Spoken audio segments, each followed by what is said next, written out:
En la parrillada familiar, encontré los juguetes de mi hijo quemados en el fuego. Mi cuñada Rocío me miró directamente a los ojos mientras removía las cenizas con una sonrisa cruel y me dijo: «Ups, pensé que era basura vieja que nadie quería». Toda la familia se quedó en silencio mortal, pero nadie dijo una palabra para defenderme. Yo simplemente levanté mi copa de vino y dije: «Perfecto, ahora ya sé exactamente lo que tengo que hacer». Esa misma noche empaqué nuestras cosas y me fui de esa casa para siempre. La expresión de satisfacción en el rostro de Rocío mientras veía arder los únicos recuerdos que me quedaban de mi pequeño Matías se grabó en mi memoria para siempre. Ella sabía perfectamente lo que estaba haciendo. Esos no eran juguetes cualquiera. Eran los últimos objetos que mi hijo había tocado antes del accidente. El caballito de madera que él mismo había pintado de azul, los carritos que organizaba obsesivamente en filas perfectas, el osito de peluche que nunca soltaba para dormir, todo reducido a cenizas mientras mi propia familia observaba sin mover un dedo. Cuando mi suegra Carmen finalmente habló, fue para decir: «Ay, Ivana, no dramatices tanto. Son solo cosas». Mi esposo Nicolás ni siquiera levantó la vista de su plato. «Soy Ivana. Tengo 32 años, y hasta ese momento creía que había encontrado en la familia de Nicolás el refugio que necesitaba después de perder a Matías. Llevábamos 3 años casados y habíamos estado viviendo en la casa familiar de los Herrera mientras ahorrábamos para nuestro propio hogar. Después del accidente que se llevó a mi hijo de 5 años, ellos me habían ofrecido su apoyo incondicional. O al menos eso pensé hasta que descubrí los verdaderos secretos que escondía esa familia aparentemente perfecta. La traición de esa noche no era casualidad. Durante meses había notado pequeñas cosas extrañas, mis pertenencias que aparecían movidas de lugar, comentarios susurrados que se detenían abruptamente cuando yo entraba a una habitación, miradas cómplices entre Rocío y Carmen que no lograba descifrar. Pero lo que acababa de presenciar era mucho más que hostilidad pasiva. Era crueldad pura y calculada.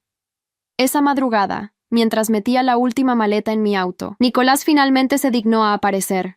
«¿En serio te vas a ir por esto?», me preguntó con una frialdad que me heló la sangre. «Tu hermana quemó los juguetes de Matías deliberadamente», le respondí sin voltear a mirarlo. «Y tú la dejaste hacerlo». Su respuesta me confirmó todo lo que necesitaba saber sobre mi matrimonio. Eran solo juguetes viejos, Ivana. Ya es hora de que superes eso. En ese momento supe que mi venganza sería implacable, porque lo que Nicolás no sabía era que yo había descubierto algo sobre su querida familia que los destruiría a todos, y la justicia que estaba a punto de desatar sería mucho más devastadora que cualquier cosa que ellos pudieran haber imaginado. Durante los siguientes días me instalé en un pequeño apartamento al otro lado de la ciudad, un lugar sencillo pero suficiente para planear mi próximo movimiento. No había llorado cuando encontré los juguetes quemados, ni cuando Nicolás me demostró su verdadera naturaleza. Esas lágrimas las había derramado todas el día que perdí a Matías en ese maldito accidente de tránsito.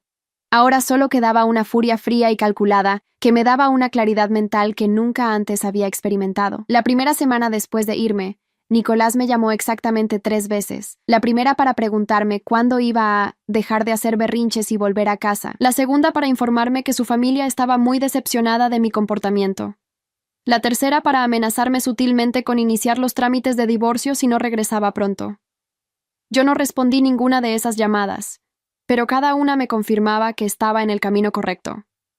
Lo que los Herrera no sabían era que durante mis 3 años viviendo en su casa, había sido testigo silencioso de muchas conversaciones privadas. Carmen tenía la costumbre de hablar por teléfono en voz alta, creyendo que nadie la escuchaba. Rocío recibía visitas muy extrañas a altas horas de la noche cuando su esposo trabajaba en turnos nocturnos. Y Nicolás. Bueno, Nicolás había estado guardando secretos mucho más grandes que una simple antipatía hacia su cuñada viuda. 6 meses antes del incidente de los juguetes, había descubierto por accidente una caja de zapatos escondida en el ático. Dentro encontré documentos, fotografías y evidencia de algo que podría destruir no solo a la familia Herrera, sino también a varias familias más del vecindario. En ese momento decidí guardar silencio, pensando que tal vez había malinterpretado lo que había visto. Pero después de lo que me hicieron esa noche, ya no tenía ninguna duda sobre lo que debía hacer con esa información. La primera fase de mi plan comenzó con una visita muy específica. Durante mis años en la casa de los Herrera, había conocido a Esperanza Vega, la vecina de enfrente. Esperanza era una mujer mayor, viuda, que siempre había sido extremadamente amable conmigo. Lo que la familia de Nicolás no sabía era que Esperanza había sido enfermera durante 40 años y tenía conexiones muy interesantes en el hospital donde había trabajado. «Mija, qué bueno verte», me dijo Esperanza cuando aparecí en su puerta esa tarde de jueves. «He estado preocupada por ti desde que te fuiste de esa casa. Esa familia siempre me ha dado mala espina». Sus palabras me confirmaron que no era la única que había notado algo extraño en los Herrera. «Esperanza, necesito contarte algo muy importante», le dije mientras entrábamos a su sala. «Pero antes, necesito saber si aún tienes contactos en el laboratorio del hospital». La expresión en el rostro de Esperanza cambió inmediatamente cuando le mostré una de las fotografías que había encontrado en esa caja del ático. «Dios mío», susurró, llevándose la mano al pecho. «¿De dónde sacaste esto?». Cuando le expliqué dónde había encontrado esa evidencia y muchas más, su indignación fue tan intensa como la mía. «Ivana, esto es mucho más grave de lo que imaginas. Necesitamos actuar rápido». Lo que había descubierto en esa caja no era solo evidencia de traición y mentiras. Era evidencia de algo que había estado afectando a varias familias del vecindario durante años. Y los Herrera estaban en el centro de todo. Cada una de esas fotografías, cada documento, cada prueba que había encontrado me daba más poder para destruir a esa familia que había decidido jugar conmigo, como si fuera una víctima indefensa. Esa noche, mientras organizaba toda la evidencia en mi nuevo apartamento, recibí una llamada inesperada. Era Andrés, el hermano menor de Nicolás, que vivía en otra ciudad y solo visitaba a la familia en ocasiones especiales. «Ivana, acabo de hablar con Nicolás», me dijo con voz preocupada. «Me contó que te fuiste después de una discusión, pero algo no me cuadra en su versión. ¿Podemos hablar?». La conversación con Andrés me reveló algo que cambió completamente mi perspectiva sobre toda la situación. Él también había notado comportamientos extraños en su familia durante los últimos años, especialmente en Rocío y Carmen. Pero lo más importante era que Andrés me confirmó algo que yo había sospechado, pero no había podido comprobar. Él también había encontrado evidencia comprometedora sobre su propia familia, y había estado esperando el momento adecuado para hacer algo al respecto. «Ivana, creo que los dos tenemos información que podría ayudarnos mutuamente», me dijo Andrés durante nuestro encuentro al día siguiente. «Lo que no entiendo es por qué decidieron atacarte de esa manera tan cruel. Quemar los juguetes de Matías fue inhumano». Cuando le conté la versión completa de lo que había pasado esa noche, y especialmente sobre la actitud de Nicolás, Andrés se quedó en silencio durante varios minutos. Finalmente me miró y dijo: «Ivana, hay algo sobre mi hermano que necesitas saber. Algo que explica por qué te trató de esa manera». Lo que Andrés me reveló esa tarde cambió todo lo que yo creía saber sobre mi matrimonio y sobre la muerte de Matías. De repente, cada pieza del rompecabezas comenzó a encajar de una manera que me llenó de una furia tan intensa que tuve que controlarme para no salir corriendo a confrontar a Nicolás inmediatamente. Pero ya había aprendido que la venganza servida fría es mucho más efectiva que la rabia impulsiva. La segunda fase de mi plan requería paciencia y precisión. Durante las siguientes 2 semanas, Andrés y yo trabajamos juntos para reunir más evidencia y coordinar nuestros movimientos. Esperanza se convirtió en nuestra aliada más valiosa, usando sus contactos en el hospital para verificar información crucial que necesitábamos. Cada día que pasaba, el círculo se cerraba más alrededor de los Herrera, pero ellos no tenían la menor idea de lo que se les venía encima. Nicolás siguió llamándome esporádicamente, pero sus mensajes habían cambiado de tono. Ya no sonaba amenazante o condescendiente. Sonaba preocupado. «Ivana, por favor, hablemos. Sé que lo que pasó con los juguetes estuvo mal, pero podemos solucionarlo», decía en sus mensajes de voz. Lo que él no sabía era que yo ya había hablado con un profesional muy específico que me había confirmado algo devastador sobre toda su familia. La tercera semana después de irme de la casa de los Herrera, finalmente llegó el momento de poner mi plan en acción. Había elegido cuidadosamente el día y la hora. Sería durante la reunión familiar mensual que Carmen organizaba religiosamente cada último domingo del mes. Toda la familia estaría presente, incluyendo algunos tíos y primos que venían de otras ciudades. Sería el escenario perfecto para la justicia que estaba a punto de servir. El sábado por la noche, una noche antes de la reunión familiar, recibí una llamada que no esperaba. Era Rocío. Su voz sonaba diferente, nerviosa, casi suplicante. «Ivana, necesitamos hablar», me dijo. «Hay cosas que no entiendes, cosas sobre lo que pasó esa noche». Por primera vez en semanas, sentí una pequeña sonrisa formándose en mis labios. «Claro, Rocío», le respondí con calma. Mañana hablaremos de muchas cosas». El domingo llegó con un sol brillante que parecía burlarse de la tormenta que estaba a punto de desatar. Me vestí con cuidado, eligiendo un vestido negro sencillo pero elegante, el mismo que había usado en el funeral de Matías.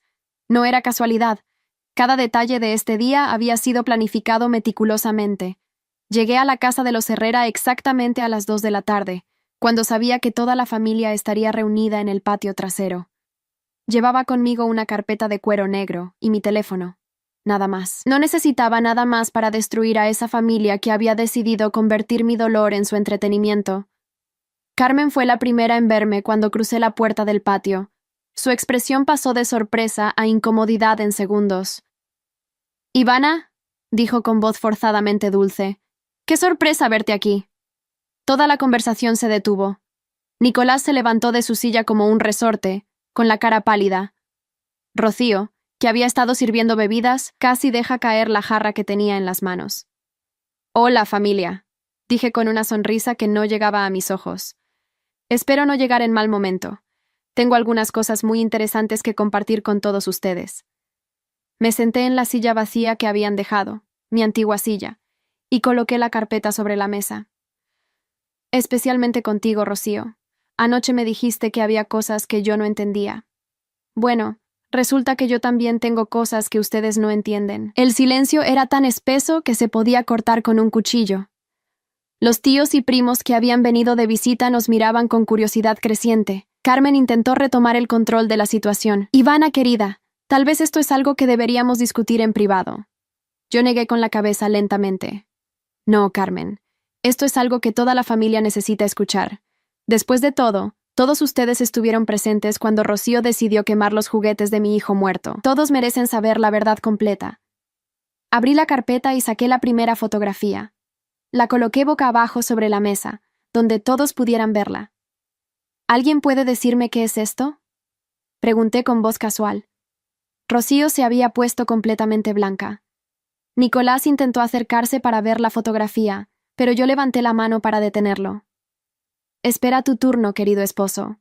Primero quiero escuchar lo que tu querida hermana tiene que decir». Yo no sé qué es eso», tartamudeó Rocío, pero su voz la traicionó completamente. «¿No lo sabes?», pregunté con falsa sorpresa. «Qué extraño, porque esta fotografía fue tomada en tu habitación. ¿No reconoces tu propia cómoda? ¿Tu propio espejo? ¿Tu propia cama?». La cara de Rocío pasó del blanco al verde en segundos. Varios familiares comenzaron a murmurar entre ellos, claramente confundidos pero intrigados. Saqué una segunda fotografía y la coloqué junto a la primera. «Y esta otra, también tomada en tu habitación, Rocío. Pero esta vez no estás sola». El gasp que se escuchó alrededor de la mesa fue audible. Carmen se llevó la mano al pecho. «Dios mío», susurró. «Rocío, ¿qué significa esto?». «Significa», dije con voz clara y fuerte, «que su querida hija no solo ha estado engañando a su esposo durante los últimos 2 años, sino que además ha estado documentando todas sus aventuras. ¿Verdad, Rocío?». Me volví hacia ella con una sonrisa que prometía mucho más dolor. «¿O prefieres que le explique a tu esposo cómo conseguí estas fotografías?». El esposo de Rocío, Fernando, que había estado silencioso hasta ese momento, se acercó lentamente a la mesa. «¿Qué fotografías?», preguntó con voz peligrosamente calmada. Yo le entregué las 2 imágenes directamente. El sonido que salió de su garganta cuando las vio fue como el de un animal herido. «Rocío», dijo con voz quebrada, «¿quién es este hombre?». Pero yo no había terminado. Ni siquiera había comenzado realmente. «Oh, Fernando», dije con falsa compasión, «esa es solo una pequeña muestra. Tengo 23 fotografías más. Y videos también». Saqué mi teléfono y lo coloqué sobre la mesa. «¿Quieres ver el del mes pasado?». Fue particularmente creativo. Rocío finalmente encontró su voz. «Esto es una invasión de privacidad. No puedes hacer esto». Yo me reí, y el sonido fue tan frío que varios familiares se estremecieron. ¿Invasión de privacidad? ¿Como quemar los juguetes de un niño muerto mientras su madre observaba? ¿Esa clase de privacidad? Pero las traiciones de Rocío eran solo el aperitivo. «Carmen», dije volviéndome hacia mi suegra, ¿quieres contarle a la familia sobre tus pequeños negocios paralelos? ¿O prefieres que lo haga yo?». La cara de Carmen se descompuso completamente. «No sé de qué hablas», susurró, pero sus manos temblaban visiblemente. Saqué un folder diferente de mi carpeta. «Estoy hablando de los medicamentos, Carmen. Los medicamentos que has estado robando del hospital donde trabajaste durante 15 años. Los medicamentos que has estado vendiendo a personas desesperadas por 3 veces su precio real». El silencio que siguió fue ensordecedor. ¿Quieres que les lea los nombres de las familias que has estado estafando? Familias con niños enfermos, Carmen. Niños como Matías. La mención del nombre de mi hijo pareció golpear a Carmen como una bofetada física. Eso no es cierto, balbuceó, pero sus ojos ya no podían sostener mi mirada. ¿No es cierto? Abrí el folder y esparcí docenas de recibos, documentos y fotografías sobre la mesa. Entonces explícale a tu familia cómo conseguiste $500 extra cada mes durante los últimos 3 años. Explícales por qué tienes contactos en farmacias clandestinas. Explícales por qué la familia Rivera tuvo que vender su auto para comprar la insulina de su hija diabética, mientras tú tenías cajas de insulina escondidas en tu garaje. Los murmullos alrededor de la mesa se convirtieron en exclamaciones abiertas de shock y repulsión. Los tíos y primos comenzaron a alejarse físicamente de Carmen, como si fuera contagiosa. Pero yo aún no había terminado con ella. Y diles, Carmen, ¿qué pasó con el dinero que la familia Rivera te pagó por esa insulina adulterada, la que casi mata a su hija de 14 años? Carmen comenzó a llorar, pero no eran lágrimas de arrepentimiento. Eran lágrimas de una mujer que sabía que había sido atrapada. No era mi culpa, sollozó. Yo no sabía que estaba adulterada. ¿No lo sabías? Pregunté con incredulidad fingida. Entonces, ¿por qué tienes mensajes de texto confirmando que sabías exactamente lo que estabas vendiendo? Saqué mi teléfono y comencé a leer en voz alta. Carmen para contacto desconocido. La insulina de este lote tiene problemas, pero el precio es muy bueno. El comprador asume el riesgo. ¿Quieres que continúe leyendo, Carmen? Tengo 2 años de mensajes como este. El esposo de Carmen, el padre de Nicolás, se había puesto de pie y caminaba lentamente hacia ella. Carmen, dijo con voz que jamás le había escuchado, ¿has estado vendiendo medicamentos adulterados a familias con niños enfermos? Cuando Carmen no pudo responder, él se volvió hacia mí. Ivana, ¿tienes pruebas de todo esto? Tengo más pruebas de las que imaginas, respondí, pero aún no he llegado a la mejor parte. Todos los ojos se volvieron hacia Nicolás, que había permanecido callado durante toda la conversación, pero que ahora temblaba visiblemente. ¿Nicolás? Dije suavemente. ¿Quieres contarles tú mismo a todos sobre el accidente de Matías? ¿O prefieres que use los documentos que encontré en tu computadora? La reacción de Nicolás fue inmediata y violenta. No, gritó, saltando hacia mí. No puedes hacer esto. Todo esto es una mentira. Pero Fernando y 2 de los tíos lo detuvieron antes de que pudiera alcanzarme. Déjala hablar, Nicolás, dijo Fernando con voz helada. Quiero escuchar todo. Me volví hacia la familia reunida, asegurándome de que todos pudieran escucharme claramente. El 23 de marzo del año pasado, mi hijo Matías murió en un accidente de tránsito. El reporte oficial dice que un conductor ebrio se pasó un semáforo en rojo y golpeó nuestro auto. Hice una pausa, disfrutando del suspenso que se había creado, pero eso no es toda la verdad. Saqué una carpeta completamente nueva, más gruesa que las anteriores. La verdad es que Nicolás sabía exactamente quién era ese conductor ebrio. La verdad es que Nicolás había estado en el bar con ese hombre exactamente 2 horas antes del accidente. La verdad es que Nicolás le vendió información sobre mi rutina diaria, sobre el horario en que yo recogía a Matías de la escuela, sobre la ruta exacta que tomábamos para regresar a casa. El silencio que siguió fue tan completo que se podía escuchar el viento moviendo las hojas de los árboles. Nicolás había dejado de luchar contra quienes lo sujetaban, y ahora colgaba de sus brazos como un muñeco roto. ¿Por qué? Fue lo único que logré susurrar finalmente. ¿Por qué harías algo así? Por el seguro de vida, respondí en su lugar, manteniendo mi voz extrañamente calmada. Matías tenía una póliza de seguro de vida de $200,000.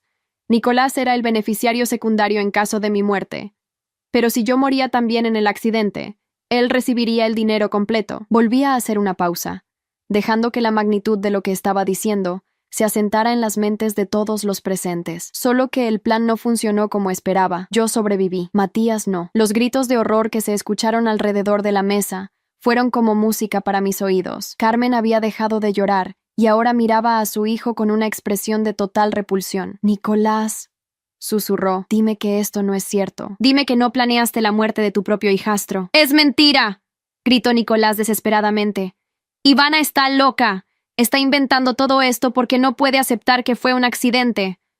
Pero su voz sonaba hueca, desesperada. Todos en la mesa podían ver la culpa escrita en su rostro. ¿Estoy inventando esto?, pregunté con calma mortal. Abrí la última carpeta y saqué un sobre sellado. ¿Estoy inventando los mensajes de texto entre tú y Ricardo Vargas, el conductor que mató a mi hijo? ¿Estoy inventando los recibos del bar donde estuvieron bebiendo juntos esa tarde? ¿Estoy inventando la transferencia de $500 que le hiciste a su cuenta bancaria 2 días antes del accidente? Coloqué cada pieza de evidencia sobre la mesa metódicamente, como un cirujano realizando una operación. ¿Estoy inventando el mapa de nuestra ruta habitual que encontraron en el auto de Ricardo después del accidente? ¿Un mapa dibujado con tu letra, Nicolás? La última pieza de evidencia fue la más devastadora. Un archivo de audio en mi teléfono. Y supongo que también estoy inventando esta grabación de tu conversación con Ricardo 3 días después del accidente, ¿verdad? Presioné play y la voz de Nicolás llenó el aire. Tenías que haberlos matado a los dos, idiota. Ahora Ivana sigue viva y todo fue por nada. El sonido que salió de la garganta de Carmen cuando escuchó la voz de su hijo confesando fue inhumano. Fernando soltó a Nicolás con tanta fuerza que éste cayó al suelo. Los demás familiares se alejaron de él como si fuera un monstruo, lo cual, por supuesto, era exactamente lo que era. Ahora entiendes, ¿verdad, Rocío? Dije volviéndome hacia mi cuñada, que estaba paralizada de shock. ¿Entiendes por qué quemaste los juguetes de Matías? No era solo crueldad casual. Era porque sabías que cada vez que yo los veía, recordaba a mi hijo. Y cada vez que recordaba a mi hijo, había una posibilidad de que comenzara a hacer preguntas sobre su muerte. Preguntas que podrían llevar a respuestas incómodas para tu querido hermano. Rocío negó con la cabeza violentamente. Yo no sabía nada de esto. Juro que no sabía nada. Pero yo me reí de nuevo. Ese sonido frío que había perfeccionado durante las últimas semanas. ¿No sabías nada? Entonces, ¿por qué encontré mensajes entre tú y Nicolás discutiendo sobre cómo mantenerme distraída para que no empezara a investigar cosas que no debía investigar? Saqué otro teléfono. El viejo teléfono de Rocío que había encontrado en su habitación cuando vivía en la casa. ¿Quieres que les lea estos mensajes a todos, Rocío? Los mensajes donde planean pequeñas crueldades para mantenerme emocionalmente destruida. Los mensajes donde discuten si sería mejor que yo tuviera otro accidente también. La confesión que siguió fue completa y devastadora, una por una. Cada mentira que esta familia había construido se desmoronó. Nicolás finalmente admitió su papel en la muerte de Matías, sollozando como el cobarde que siempre había sido. Carmen confesó años de robo y venta ilegal de medicamentos, incluyendo los casos donde sus acciones habían puesto en peligro las vidas de niños enfermos. Rocío admitió su participación en la conspiración para mantenerme emocionalmente destruida y confesó que la quema de los juguetes había sido el plan final para empujarme al colapso mental. Pero yo no había venido solo para conseguir confesiones. Había venido para servir justicia. Antes de irme para siempre, dije poniéndome de pie. Hay algunas cosas más que todos ustedes deben saber. Saqué mi teléfono y marqué un número. Hola, detective Ramírez. Sí, todo salió exactamente como planeamos. Tengo las confesiones grabadas. Puede enviar a sus unidades ahora. La cara de Nicolás se descompuso completamente cuando se dio cuenta de lo que acababa de pasar. ¿Has estado grabando todo esto? Gritó. Esto es ilegal. No pueden usar esto en un tribunal. Yo sonreí por primera vez en meses con genuina alegría. Oh, pero sí pueden, querido ex esposo, especialmente cuando el detective Ramírez y otros 2 oficiales han estado escuchando toda la conversación desde la Casa de Esperanza, con transmisión en vivo y autorización judicial completa. En ese momento, las sirenas comenzaron a sonar a la distancia, acercándose rápidamente. Carmen se desplomó en su silla. Rocío comenzó a vomitar en los arbustos, y Nicolás intentó correr hacia la puerta trasera, pero Fernando y 2 de los tíos lo taclearon antes de que pudiera dar 3 pasos. También pensé que les interesaría saber, continué mientras las sirenas se hacían más fuertes, que toda esta evidencia ya ha sido entregada a las autoridades correspondientes.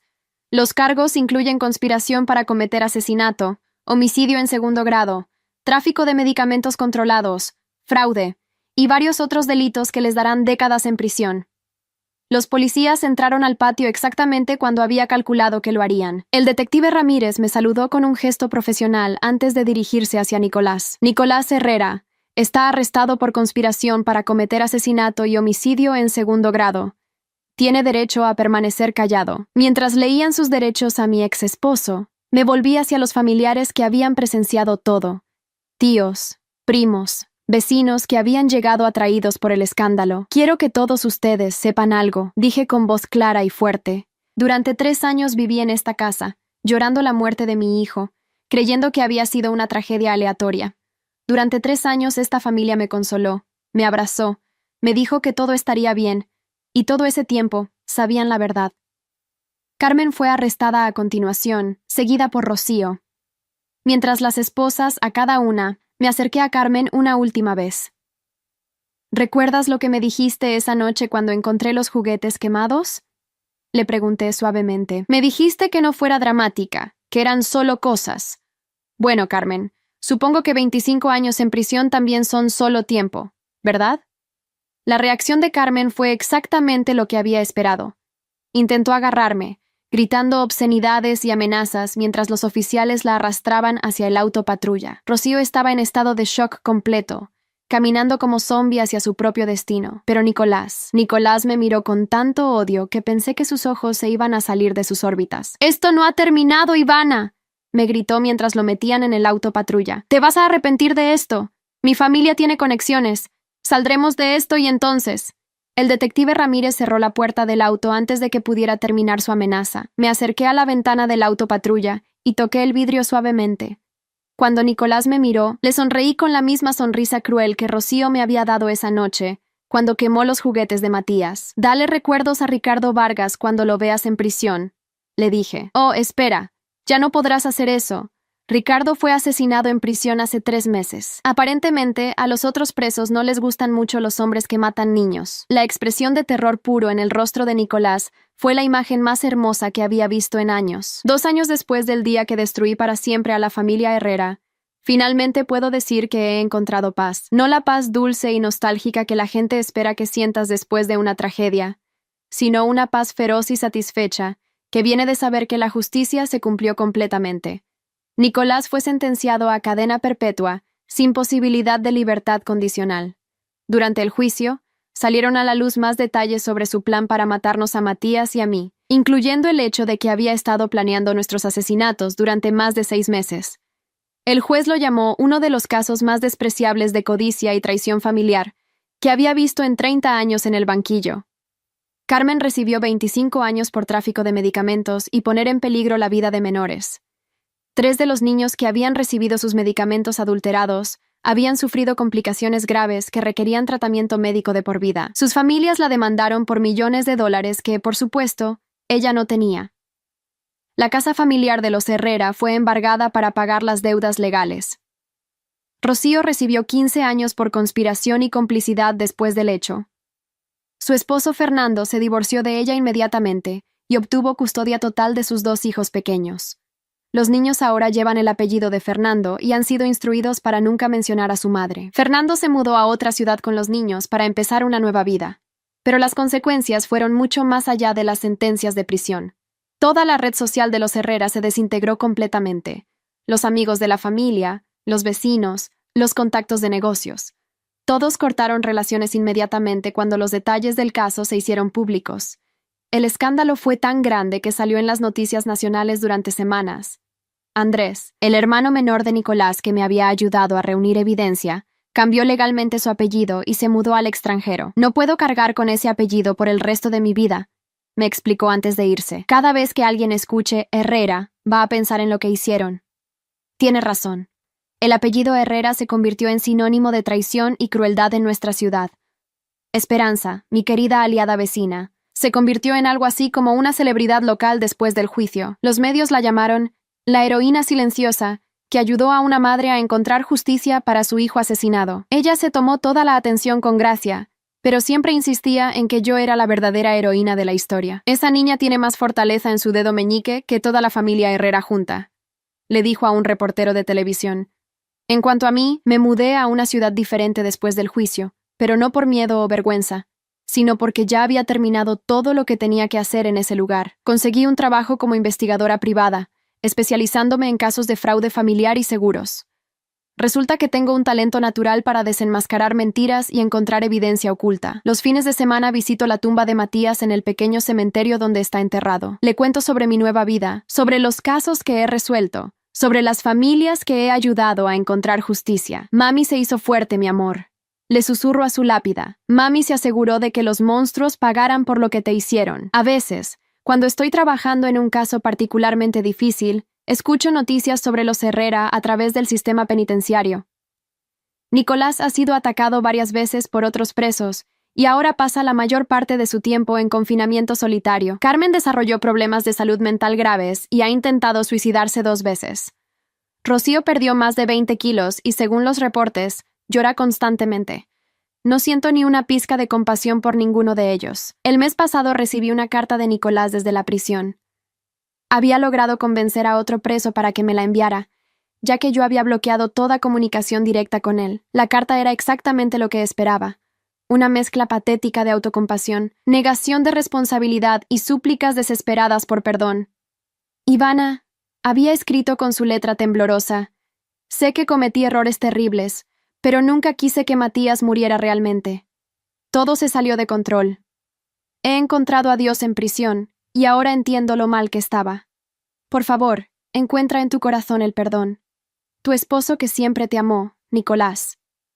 Leí la carta una vez, me reí durante 5 minutos seguidos, y luego la quemé en mi chimenea. Las cenizas se mezclaron con las cenizas de todas las otras cartas similares que había recibido de él durante los últimos 2 años. Porque aquí está la verdad que Nicolás nunca entenderá. No hay perdón para un hombre que planifica el asesinato de un niño de 5 años por dinero del seguro. No hay redención para una mujer que vende medicamentos adulterados a familias desesperadas. No hay segunda oportunidad para personas que torturan emocionalmente a una madre en duelo por diversión. La justicia no siempre significa perdón. A veces la justicia significa que los monstruos se pudren en jaulas por el resto de sus vidas miserables. Ahora, cuando la gente me pregunta cómo pude mantener la calma durante todo el proceso de venganza, cómo pude planear tan meticulosamente durante meses sin que ellos sospecharan nada, siempre doy la misma respuesta. Cuando te quitan lo que más amas en el mundo, no te vuelves loca de dolor. Te vuelves calculadoramente brillante. La familia Herrera cometió el error de subestimar a una madre en duelo. Pensaron que podían jugar conmigo, humillarme, torturarme emocionalmente porque me veían como una víctima débil y quebrada. Lo que no entendieron es que una mujer que ha perdido a su hijo ya no tiene nada que perder. Y eso la convierte en la fuerza más peligrosa del mundo. Cada noche, antes de dormir, miro la fotografía de Matías que tengo en mi mesa de noche. En la foto está sonriendo, con sus pequeños dientes blancos brillando y sus ojos llenos de vida y travesura. Justicia cumplida, mi pequeño ángel. Le susurro. Los monstruos están donde deben estar. Actualización. 2 años después. Ayer recibí una llamada que no esperaba. Era Fernando, el ex esposo de Rocío, con una noticia que me hizo sonreír por primera vez en semanas. Ivana, me dijo con voz calmada, pensé que te gustaría saber que Rocío murió en prisión la semana pasada. La noticia me golpeó como una ola de satisfacción pura. ¿Cómo?, pregunté, aunque realmente no me importaba mucho. Sobredosis de pastillas que había estado acumulando, respondió Fernando. Aparentemente, llevaba meses planeándolo. Dejó una carta confesando más crímenes de los que ya conocíamos. La carta de Rocío, según me contó Fernando, revelaba que su participación en la conspiración contra Matías y contra mí había sido mucho más profunda de lo que habíamos descubierto durante el juicio. Ella había sido quien sugirió originalmente el plan del accidente, cuando escuchó a Nicolás quejarse de que yo era una carga emocional y de que Matías consumía demasiados recursos que él quería para otros propósitos. En la carta admite que odiaba verte feliz, continuó Fernando. Dice que desde el momento en que Nicolás se casó contigo, ella sintió que habías robado la atención de la familia. Cuando Matías nació, ese resentimiento se volvió obsesión. Ella fue quien contactó a Ricardo Vargas inicialmente, quien lo convenció de participar en el plan. Esta revelación me llenó de una extraña sensación de vindicación final. Durante el juicio, Rocío había mantenido que solo había sido una participante pasiva, manipulada por su hermano. Ahora, incluso en la muerte, la verdad completa había salido a la luz. Ella había sido la arquitecta principal de la muerte de mi hijo. Hay algo más, añadió Fernando con voz dudosa. En la carta también menciona que Carmen sabía del plan desde el principio. Aparentemente, ella fue quien sugirió usar sus contactos médicos para obtener información sobre rutinas familiares del vecindario. Todo esto era parte de un patrón más grande. Las semanas siguientes trajeron más revelaciones mientras las autoridades investigaban las nuevas afirmaciones de la carta de Rocío. Descubrieron que la familia Herrera había estado operando lo que esencialmente era una red de información sobre familias vulnerables del vecindario durante años. Carmen usaba su posición como ex-enfermera para acceder a registros médicos ilegalmente, identificando familias con niños enfermos, o situaciones económicas difíciles. Rocío entonces usaba esa información para diversos propósitos, desde identificar a quiénes venderles medicamentos adulterados hasta planear pequeños robos oportunistas, cuando sabían que las familias estarían fuera por emergencias médicas. El plan para asesinar a Matías había sido simplemente la escalación natural de años de actividad criminal coordinada. La investigación también reveló que habían estado planeando expandir sus operaciones. Encontraron en el teléfono de Rocío una lista de otras familias del vecindario que habían marcado como objetivos potenciales. Mi nombre estaba en la parte superior de esa lista, con notas detalladas sobre mis horarios, mis vulnerabilidades emocionales después de la muerte de Matías, y estrategias específicas para maximizar el control psicológico. Esta información adicional resultó en nuevos cargos póstumamente contra Rocío y cargos adicionales contra Carmen, quien ahora enfrentaba otros 10 años agregados a su sentencia. Nicolás, desde su celda de confinamiento solitario, intentó usar la información para negociar una reducción de su propia sentencia, pero el fiscal rechazó cualquier tipo de negociación. Un hombre que planea el asesinato de un niño de 5 años no merece ninguna consideración especial, declaró públicamente el fiscal. Sin importar qué información adicional pueda proporcionar, mientras procesaba toda esta nueva información, me di cuenta de algo que me llenó de una satisfacción profunda y duradera. Mi venganza había sido aún más completa de lo que había planeado originalmente. No solo había destruido a los asesinos directos de mi hijo, sino que había desmantelado toda una operación criminal que había estado dañando a familias inocentes durante años. El impacto en el vecindario fue inmediato y dramático. Familias que habían sido víctimas sin saberlo comenzaron a conectar los puntos. La familia Rivera, cuyos medicamentos adulterados casi matan a su hija diabética, presentó una demanda civil masiva contra el patrimonio de la familia Herrera. Otras 6 familias se unieron a la demanda cuando se dieron cuenta de que también habían sido víctimas. Esperanza me llamó la semana pasada para contarme sobre los cambios en el vecindario. Es como si una nube oscura se hubiera levantado, me dijo. Las familias están empezando a confiar entre sí otra vez. Los niños están jugando en la calle sin que sus padres se vean paranoicos. Todo se siente limpio. Mi trabajo como investigadora privada también se ha beneficiado de toda la publicidad del caso. He recibido docenas de consultas de familias que sospechan que han sido víctimas de esquemas similares. La semana pasada resolví un caso donde una familia de enfermeras jubiladas había estado operando un esquema casi idéntico al de Carmen en otra ciudad. Pero el cambio más significativo ha sido interno. Durante los primeros 2 años después de la muerte de Matías, había estado consumida por el dolor y la rabia. Después de ejecutar mi venganza, esa rabia se transformó en una satisfacción fría pero vacía. Ahora, finalmente, he encontrado algo que se acerca a la verdadera paz. No es que haya superado la muerte de Matías, eso nunca pasará, pero he encontrado una manera de honrar su memoria que va más allá de simplemente castigar a sus asesinos. Cada familia que ayudo, cada esquema criminal que desmantelo, cada niño que protejo indirectamente a través de mi trabajo, es una pequeña victoria en nombre de mi hijo. La carta final de Nicolás llegó hace 3 días. Esta vez logró enviármela directamente, probablemente sobornando a un guardia. La leí por curiosidad mórbida más que por cualquier interés real en lo que tenía que decir. Ivana, había escrito con letra aún más temblorosa que antes. Acabo de enterarme de la muerte de Rocío. Sé que probablemente te alegra, pero quiero que sepas que su muerte me ha hecho reflexionar profundamente sobre lo que hicimos. Ella era mi hermana menor. La amaba a pesar de todo.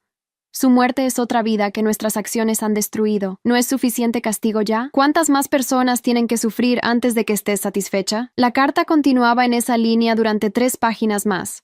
Una mezcla nauseabunda de autocompasión, manipulación emocional y la audacia absoluta de sugerir que él y su familia eran ahora las víctimas reales de toda esta situación. Esta vez no quemé la carta inmediatamente. En su lugar, la llevé a la tumba de Matías y se la leí en voz alta. ¿Puedes creer la audacia de este hombre, mi amor? Le dije a la lápida de mi hijo. Mata a su propio hijastro por dinero del seguro, y luego tiene el descaro de preguntarme si no he castigado suficiente a su familia. Después de leerle la carta completa a Matías, la quemé allí mismo en el cementerio, usando el encendedor que siempre llevo para las velas que le traigo. Mientras veía las palabras de Nicolás convertirse en cenizas sobre la tumba de mi hijo, sentí una sensación de completitud que no había experimentado antes. Justicia completa. mi pequeño ángel. Le susurré a Matías mientras las últimas cenizas se dispersaban en el viento. Los monstruos han pagado todo lo que debían pagar. Cuando regresé a casa esa noche, escribí mi propia carta, no para Nicolás. Él no merece ni un segundo más de mi tiempo, sino para Fernando, para agradecerle por mantenerme informada sobre el destino final de la familia que destruyó mi vida anterior. Fernando, escribí, gracias por llamarme con la noticia sobre Rocío. Saber que finalmente enfrentó la realidad de lo que había hecho trae una sensación de cierre que no sabía que necesitaba. Por favor, no sientas que tienes que mantenerme informada sobre Carmen o Nicolás en el futuro. Su historia ya terminó para mí. La mía apenas está comenzando. Porque esa es la verdad final de toda esta situación. La familia Herrera pensó que destruir mi vida anterior sería el final de mi historia. Lo que no entendieron es que a veces, cuando destruyen completamente a una persona, esa persona renace como algo más fuerte, más inteligente y más peligroso de lo que jamás habían sido antes. Ellos mataron a Ivana, la esposa y madre. En su lugar, crearon a Ivana, la cazadora de monstruos. Y esa es una transformación por la que, extrañamente, casi les estoy agradecida. Ahora, cada noche antes de dormir, ya no le susurro a la foto de Matías sobre venganza cumplida. En su lugar, le cuento sobre las familias que he protegido ese día, sobre los criminales que he ayudado a capturar, sobre el bien que estoy haciendo en el mundo en su nombre. Mami se convirtió en la protectora que tú necesitabas que fuera, le digo. Un poco tarde para salvarte a ti, mi amor, pero a tiempo para salvar a muchos otros niños. Y finalmente, eso se siente como más que suficiente. Hay historias que no son solo historias, son espejos de la vida. Si esta te conmovió, ayúdanos a seguir contando otras que también merecen ser escuchadas. Muchas gracias y que tengas un excelente día.